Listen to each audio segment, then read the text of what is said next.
We had a look in the last class at the classical differential equation method of solution of a transient problem. Let us briefly recapitulate the features of solution by this particular method. The solution consists of two parts. One is the complementary function part of the solution. This is obtained after solving the characteristic equation of the system, and the roots of the characteristic equation gives us the natural frequencies or the force free part of the solution of the system, and these natural frequencies are characteristic of the particular system irrespective of the type of excitation.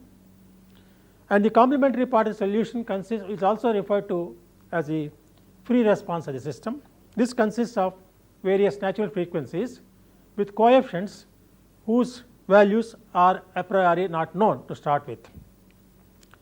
Then there is the particular integral solution, which consists of frequencies which are present in the excitation or the forcing function.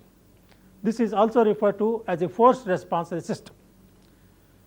The forced response of the system depends upon not only the parameters of the system, but also the excitation function or the forcing function. Now, together the particular integral solution and the complementary solution together determine the total solution of the system, but to evaluate this solution specifically we need to evaluate the arbitrary constants that are present in the complementary part of the solution. To do this, we need to know some initial conditions regarding the variables which we have to solve for, and normally this transient solution is calculated based after switching operation, say at t equals 0. Information about the reactive elements in a network, capacitors and inductors, are known to us before the switching operation, that let us say at t equals 0 minus. Using this information, we assume the continuity of the capacitor voltages and the continuity of inductor currents in the time from t equals 0 minus to t equals 0 plus, assume the same values to hold, and therefore the initial values of the inductor currents at t equals 0 plus and the capacitor voltages at t equals 0 plus are known to us. Using this information, we will have to find out the initial values of the response quantity and its various derivatives depending upon the order of the differential equation that is involved. And this particular process involves quite some manipulation, as we have seen in the particular example. Now, it sometimes turns out that the assumption that the capacitor voltage is continuous and the inductor current is continuous breaks down because of the nature of the particular circuit. Today we will take up two examples where we cannot assume continuity of an inductor current and a capacitor voltage. So, that means the inductor current may jump from t equals 0 minus to t equals 0 plus, and so can a capacitor voltage. We will look at two specific examples of such situations and then move on.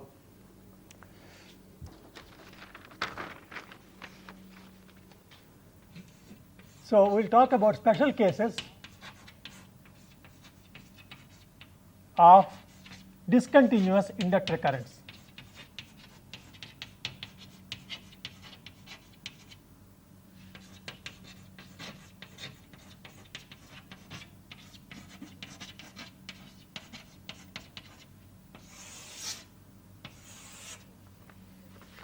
Let us take a circuit in which we have a 12 volts DC source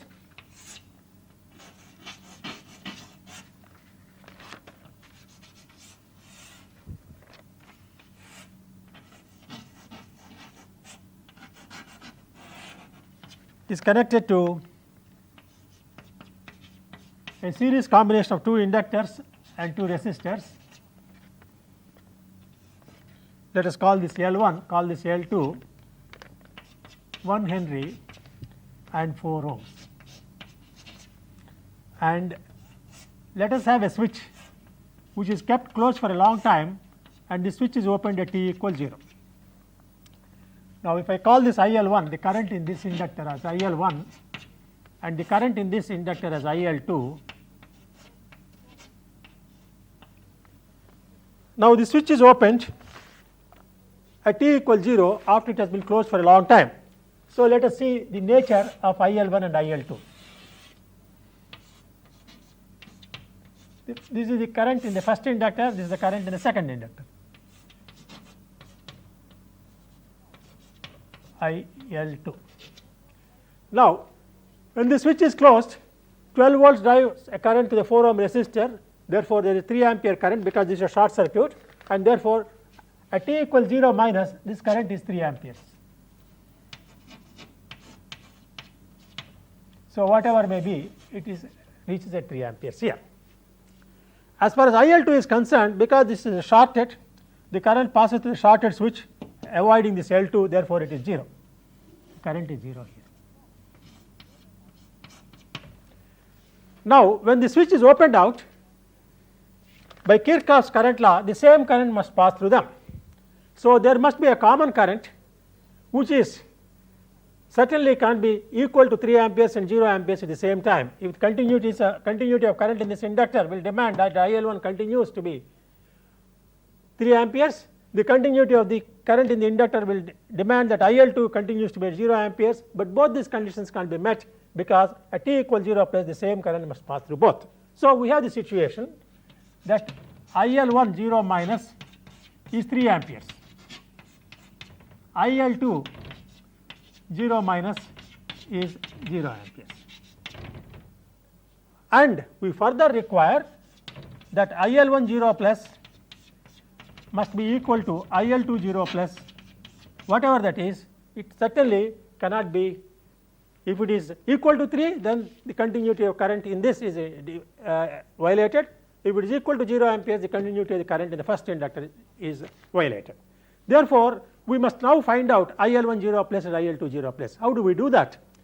Now, obviously, there must be a jump in current because obviously this cannot continue at 3 amperes or 0 amperes. So, there must be some kind of intermediate value. Therefore, if the current had jumped from 3 amperes to some intermediate value, let us say IL1 0 plus,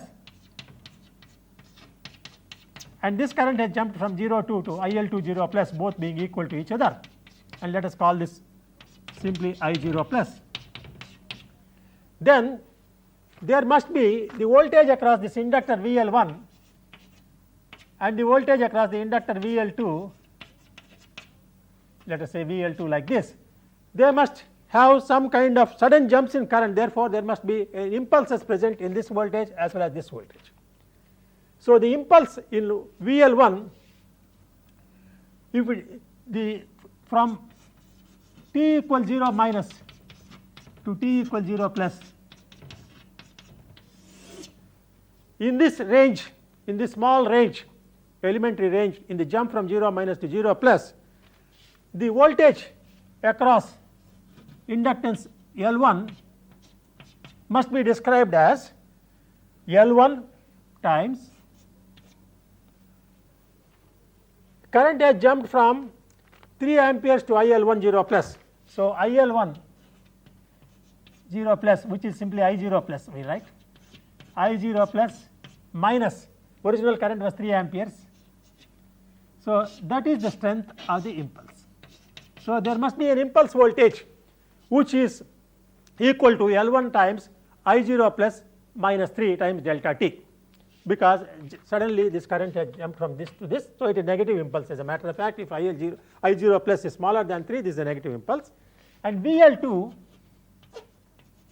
is L2 times I0 plus minus the original current, which is 0 times delta t. So, the current in this inductor has jumped from 0 to IL2 0 plus, which is I0 plus, which we call I0 plus. So, other voltages in this circuit are finite, this is finite, the currents are finite, therefore, the resistance drops are also finite. Therefore, this impulse voltage must be matched by this impulse voltage, so that Kirchhoff's voltage law is satisfied. To satisfy Kirchhoff's voltage law,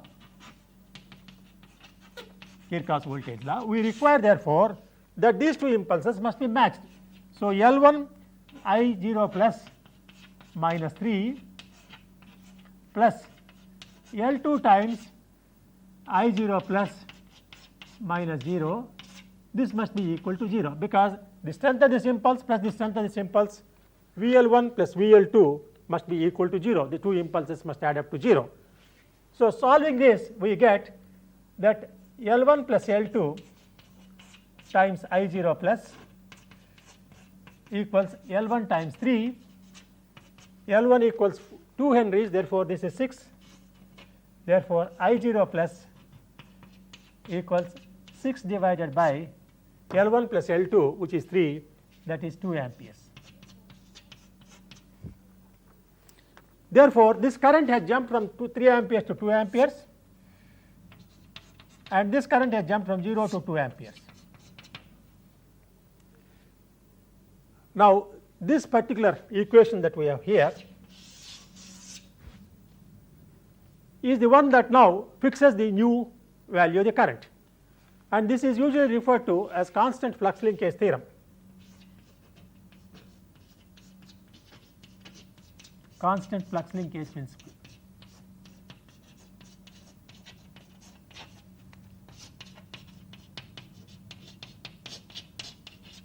What it means is L1 plus L2 times I0 plus is the flux linkage associated with the circuit, the total inductance times the current passing through that, and this is the initial flux linkage in the circuit because L2 does not carry any current. This is the flux linkage associated with L1. So, flux linkages in a circuit which do not have any net impulse EMF in the circuit cannot change suddenly. The result is that the old flux linkages must be equal to the new flux linkages, and therefore, that fixes the new value of the current. This is another way of looking at it. In any case, what we want to demonstrate to this example is that there may be cases where inductor currents can be discontinuous, and such cases arise whenever, as a result of a switching operation, a new restriction on the inductor currents is brought into effect or brought into force where previously none existed. Therefore, whatever currents which they were having at t equals 0 minus will no longer satisfy Kirchhoff's current law in the new regime. Therefore, one or more of the currents have to jump, and that can be resolved using principles like this, trying to match the impulse voltages that arise or using the principle of constant flux linkages. Remember that the why we said in the first, why we normally say inductor current is continuous in the elementary treatment is because we say if the inductor current had jumped, there must be an impulse voltage, infinite voltage across the inductor. Since all other voltages are finite, this infinite voltage cannot exist, therefore, inductor current must be continuous. But in situations like this, no doubt an impulse voltage arises across an inductor, but that is matched by another impulse voltage across a second inductor or a third inductor as the case may be, and the whole Kirchhoff's current law can be satisfied only if such impulse voltages exist. Therefore, this is a particular case which one has to keep in mind whenever you, as a result of a switching operation, a new constraint on inductor currents is brought about. Just as inductor currents can be discontinuous in special cases, and we have to calculate the t equals 0 plus values given the t equals 0 minus values using techniques as we have seen in the last example. A similar situation arises in special cases where the capacitor voltages at t equals 0 minus need not be the same at the values at t equals 0 plus. Let us consider this example. Let us imagine that switch is kept open for a long time till all the voltages get stabilized, and let us assume that the C2 is also initially not charged, in which case the voltage across this capacitor becomes 1 volt because this 2 volts gets divided across the two 1 ohm resistances, therefore, Vc1 will become 1 volt, whereas this becomes 2 volts, this is 2 volt, this is 1 volt, and this is 0 volts, but once you close the switch, these three capacitors form a loop, therefore, all the three voltages must add up to 0, and if this is 2 volts and this is 1 volt and this is 0 volts, there is no way in which all the three voltages are going to add up to 0, therefore, something must give in, and what happens is all the voltages of the capacitors change to satisfy Kirchhoff's voltage law, and therefore, the voltages of the capacitors can be discontinuous. Let us see how we go about it. At t equals 0 minus, we are interested only in the capacitor voltages because all the other voltages, all the other elements carry finite currents, and because of the jump in capacitor voltages, infinite currents or impulse currents must flow through the capacitors, and therefore, we are taking stock of only the impulse currents in this transition. Therefore, all other element currents are finite, we can disregard them. So, we have this C3, I will call that Vc3 0 minus, which is 2 volts, and there is a switch of course, and this I will say Vc2 0 minus, that is of course 0, and then you have this capacitor C1 Vc1 0 minus, that happens to be 1 volt. So, that is the situation at t equals 0 minus, and because the switch is open, there is no necessity for all the 3 voltages to add up to 0, because the balance residual voltage is absorbed by the switch. Now, at t equals 0 plus,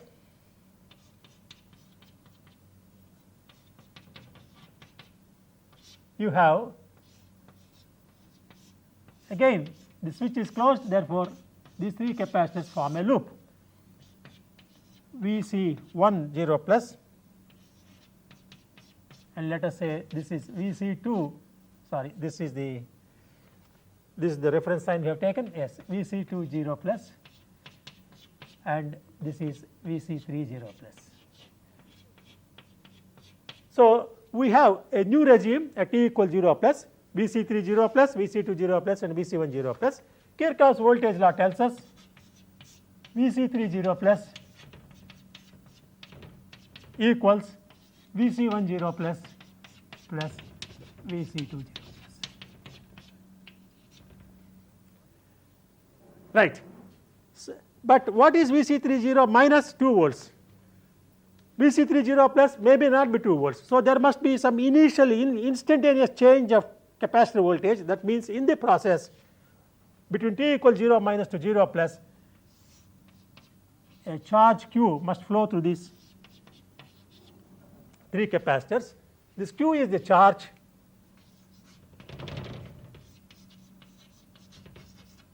flow through the loop